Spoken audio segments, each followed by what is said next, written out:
ain't talking to us. This thing is easy like a layup. Meeting at the top and ain't no people in the way. Hello and welcome to Second Take. I'm Matt Parmigiano, sports editor for the News Argus. And I'm David McCoy, reporter for the News Argus. And today we're just going to discuss some hot topics in sports, and we'll have 2 minutes on each topic. The first topic we will hit is the NFL. The Colts defeated the Broncos 39-33 and Peyton Manning's return to Indianapolis. Many people feel that Andrew Luck had a better game. Does the Colts win and Luck's performance mean the Colts did the right thing by letting Manning go? Yes, it does. Andrew Luck's a younger player than Peyton is, obviously, and I feel that he really has a great opportunity to be the franchise quarterback for the Colts and help them win down the line, win multiple championships. And Peyton was was older when at the time of his injury, and the Colts didn't know how he was going to do coming back from his neck surgery. So I think they made the safe choice and the right choice.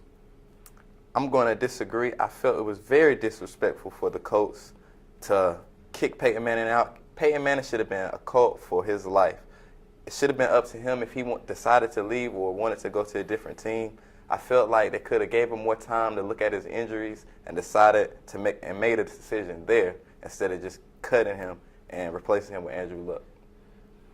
I'm going to have to disagree. Andrew Luck is a once-in-a-generation type quarterback. He's a franchise guy, and there was no guarantee that if they kept Peyton Manning on the roster and waited for him to retire, that they were going to get another guy to replace him as good as Andrew Luck. And I think that they did the right thing by Peyton also. I don't think it was very disrespectful that they let him go, because if you look at it, the team went 2-14 in the year that he was out. So obviously there wasn't going to be a great team around him, and Peyton's chasing rings right now in his career. And I don't think that he would have been able to do that with the Colts as quickly as he is with the Broncos. Peyton is still one of the better quarterbacks maybe to ever play the game. I feel like they just owe him that.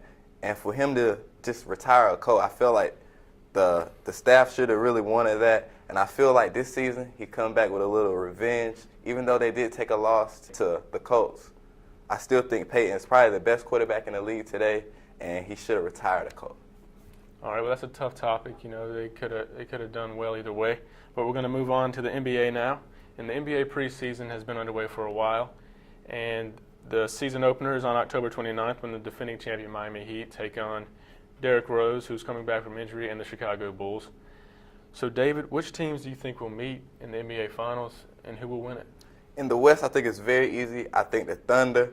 Russell Westbrook is hurt right now, but they still have Kevin Durant, who I think may be the best player in the league this year. In the East, I'm kind of going with a surprise. I'm going to go with the Bulls. Derrick Rose is back off injury, looking better than ever. And it's something about the Bulls. I'm just going to go with them. Okay, in the West, I'm going to have to disagree with you. I'm going to go with the Clippers. I think that team has a lot of talent, and CP3 is the best point guard in the league.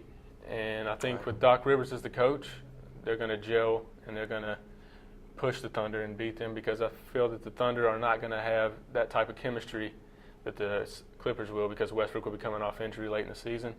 And I think the Heat will repeat once again, because they have been together for years, they know each other, and they brought some new talent in. So I'm going to have to go with the Heat. I'm going to go with the Thunder to win it all. You can mark this down. I think Kevin Durant will be the MVP this year and have a great season. And Russell Westbrook will show you that he's one of the better point guards after he comes off his injury. And I think the Thunder will win the championship this year. Okay. I still don't really like the Russell Westbrook and Kevin Durant dynamic. I think they both try to shoot too much. They're too much of scorers. So I'm going to still go with the Heat. I think that the Heat are unselfish. LeBron James is the best player in the NBA, and I think he will win another MVP and not Kevin Durant. So I'm going to go with the Miami Heat yet again. I guess we have to agree to disagree.